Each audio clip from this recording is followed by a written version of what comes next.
Hey everybody, we have breaking news to get to in the Justin Baldoni versus Blake Lively case. Trust me when I say this is not hyperbole, it's off the rails. We've got Brian Friedman, attorney for Justin Baldoni, issuing an affidavit, which is a sworn statement, saying this is why I'm telling you the truth. On Valentine's Day, he had a 1 hour long phone call with someone close to Taylor Swift, and he backs up, without any of the evidence, but he backs up saying, I'm not just doing this for PR. Yesterday, Blake Lively's side was accusing him of just looking for clickbait headlines. We got the clickbait all right, but is there any truth behind it?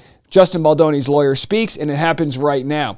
Now, as we covered this just a couple days ago, a trick up the sleeve. There was rumors that Justin Baldoni's attorney, Brian Friedman, might be onto something. Sometimes this turns out, correct, and there's something there, and sometimes it doesn't. Well, since then, in our other news, we found out this bombshell accusation we covered just this morning, right? Bombshell accusation, which was that Blake Lively coerced, according to Brian Friedman, coerced or tried to coerce Taylor Swift into deleting text messages, which would be illegal, as that would be spoliation. Can't do that. Can't get rid of the old text messages that might be here used in evidence. But also try to get Taylor Swift to publicly speak out in support of Blake Lively, basically knowing that support from the Swifties would be a boot on the neck, a cowboy boot, I should say, on the neck of Baldoni, metaphorically speaking, and forcing a private settlement. Well,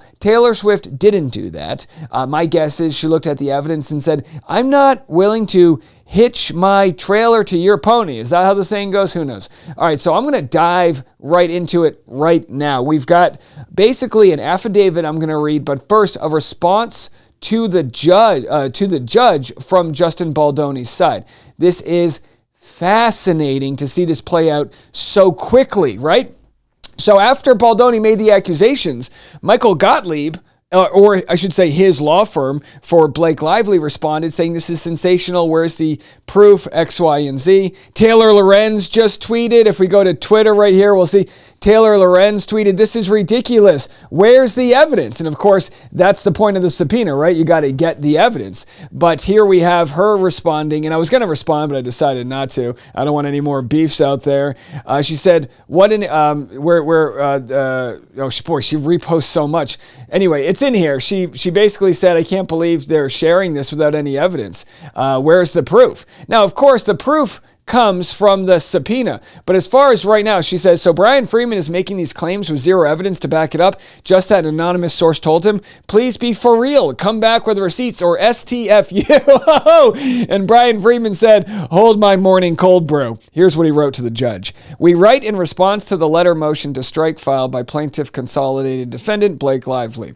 The motion asked the court to strike my letter of May 14th, yesterday. The May 14th letter was submitted in response to Miss Lively and consolidated defendants Ryan Reynolds, together the Lively defendants, purporting to inform the court of their request to intervene in an action pending before a different federal court related to the motion of Venable LLP, Venable, to quash the subpoena served on them by my office. So, Taylor Lorenz, God bless you, but, this whole show me the evidence or STFU, he's trying to get that evidence. If there's no evidence there, then the subpoena wouldn't lead to anything. The premise of the motion is that I made a deliberate and shameless misrepresentation to the court, and that the facts set forth in the May 14th letter are false and unfounded. That is not so. Attached hereto as Exhibit 1 is an affidavit executed under penalty of perjury stating the factual basis for the statement set forth in my May 14th letter. Notably, the motion is signed but not by Michael Gottlieb. Ooh, interesting. Signed but not by Michael Gottlieb, whose conduct gave rise to my office's issuance of a subpoena to Venable, but instead by another attorney from a different firm representing the Lively defendants. The motion also faults the May 14th letter for being filed without evidentiary support of any kind, much less anything under oath. This opposition supplies the sworn affidavit that Lively argues the May 14th letter lacked. Finally, and most notably, the motion claims that the facts set forth in the May 14th letter are unequivocally and demonstrably false, yet it is unsupported by any sworn declaration to that effect, much less from Mr. Gottlieb. So what Brian Friedman is saying is, you wanted some proof? Here's my under oath statements. And then he's saying, you guys don't even have any, you're calling this demonstrable. Where's your proof? So are we going to get an affidavit from Mr. Gottlieb? No, I don't think so. And again, Brian Friedman, this isn't, there's a lot of credibility on the line here. You can say what you want about him. He's a media hound. He's got great hair, whatever. No, are you talking about Dave Neal? No, but the point is never miss a second to talk about my hair. We didn't really like his content, but the guy can have good hair in his 40s.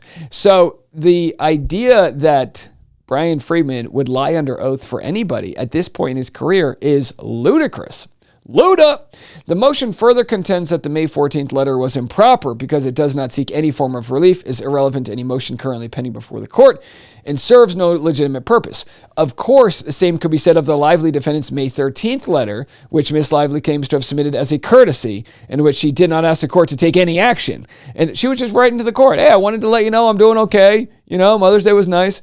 In the May 13th letter, the Lively defendants claim that the subpoena served on Venable seeks the Lively defendant's attorney communications, included those of Michael Gottlieb, with no explanation as to how they could be relevant to any party's claims or defenses in this litigation. Given that Miss Lively herself admits that in the May 13th letter she did not ask the court to take any action, nor could she, given that the motion to quash the subpoena to Venable is pending before a separate court and is outside this court's jurisdiction, it is apparent that the May 13th letter was filed with the court for the purpose of besmirching the Wayfair parties and their counsel. A response was necessary. The May 13th letter claims in open court that my office issued the subpoena to Venable for an improper purpose rather than in pursuit of relevant documents. Accordingly, we submitted the May 14th letter to correct the record. The motion should be denied. Oh, this is so messy. Lively saying, hey, that subpoena's for the wrong reason. Like they have any leg to stand on, sham subpoenaville. And then Baldoni's basically responding, going, for no reason. It's because I talked to Taylor Swift, your bestie. I got mimosas with Taylor Swift. No, not really. But we've got information that you're trying to silence her. You're trying to extort her. You're trying to do all these things. Well, now we have the response by Brian Friedman. We have the affidavit I'm going to share with you right now. Now, if you like my content, double check, confirm that you're subscribed to my channel. YouTube's been pretty shifty. I don't know if it's Ryan Reynolds doing his Tim Hortons hooligans over there, whatever those Canadians are up to. He's putting a tariff on my channel. But either way, a lot of people have said they are no longer subscribed, so double check, make sure you are. Of the 2.8 million views we got this month, half of those people are not subscribed. Hit the subscribe button. I'll be back in like 2 hours to give my afternoon rush full update on this and other pop culture news. We got Justin Bieber in the news and explaining why he sold his music catalog for $200 million a couple years ago because he was broke. So we'll share that story plus other entertainment news and some other stuff. So here's the affidavit. Let's just get into it. Affidavit of Brian J. Friedman. Now, of course, the affidavit is his sworn statement. So for them to say there was no and nothing in the court, we had no information of what was saying was true. And Brian saying, well, at the very least, I'm putting my entire business practice on the line. Because that's what you're doing with a sworn statement, right? Now, don't get me wrong. People lie. Looking at you, Laura Owens. People lie, and sometimes they go to jail for that, and sometimes they'll, be known as a liar. Like, you can't lie as a journalist if you get caught faking sources or whatever. It's like end times for you, right? So he could be lying. Sure, anyone could be. Maybe he wrote this affidavit with his fingers crossed under the table, or more likely, he's telling the truth. Because if he's lying about any of this, you would think someone from Taylor Swift's team would refute it, which they haven't done yet. So let's go to what was said. He says, I am a partner of Liner, Friedman, Tattleman, and Cooley, LLP attorneys for Consolidated Plaintiffs Wayfair Studios. Gets into all of that. I submit the affidavit in opposition on the motion to strike filed on May 14th by Blake Lively, elaborating on the basis from the Wayfair Party subpoena to Venable LLP. On February 14th, I received a voicemail from a person very closely linked to Taylor Swift, whom I subsequently called back the same day. Out of respect for the individual in question, I am not identifying them at this time. However, should the court direct me to do so, I will comply with the court's order. Oh my gosh! Is it Travis Kelce? Now, more likely it's a PR person or a lawyer person, but this, remember, recently Travis Kelce unfollowed Ryan Reynolds. Could it be? And again, I think we have actually a screen grab from someone saying, I think he's telling them he has no interest in going after Taylor, that he wants her to cooperate enough to go after Blake and Ryan. Possibilities of who the source is. One of the two is a mutual close friend of Taylor's, who Taylor shared the attorney email or text with. The other would be someone at Taylor's law firm. I'm banking on the source being Travis because they say he unfollowed Ryan the same day the subpoena was served. Him doing that gives Wayfair a reliable source to work from while still showing Taylor to be score. Okay, so anyway, we'll have to see. Who knows? During the February 14th phone call, which lasted approximately 1 hour, the speaker told me that they had been informed that J. Douglas Baldridge, counsel for Taylor Swift and a partner at Venable LLP, had received a phone call from Michael Gottlieb, counsel for Blake Lively and Ryan Reynolds, during which Mr. Gottlieb requested, on Miss Lively's behalf, that Taylor Swift make a social media statement in support of Miss Lively, given her absence from the Super Bowl that year, and stated that if Miss Swift failed to do so, Miss Lively would release 10 years of private texts with Miss Swift. The individual also told me that they had been informed that Mr. Baldridge had accused Mr. Gottlieb of extortion and ended the call. During the same February 14th call, the individual told me that they had been informed that 4 or 5 months earlier, Miss Lively had requested that Miss Swift delete her text messages with Miss Lively. I was connected to this individual through a mutual friend who informed me that the individual wanted to talk. We have had several phone calls since February 14th. On a later call with the same individual, the individual told me that Mr. Baldridge had sent a written communication to Mr. Gottlieb related to their phone conversation. My office issued a subpoena to Venable LLP for the purpose of seeking the aforementioned written communication. I declare under penalty of perjury pursuant to 28 U.S.C. 1746 that the foregoing is true and correct. Brian J. Friedman, power attorney. And he even got it notarized right there. So that's a big deal. Oh my gosh. This is insane. So in responding to Gottlieb, to the other attorneys calling him a liar, Brian Friedman doubles down with an affidavit, gets it notarized, and getting a notary, you got to get them to stamp that thing. It's real annoying. Gets it notarized and also says that Blake Lively said she'll release 10 years of text messages, which, by the way, I don't care who you're friends with.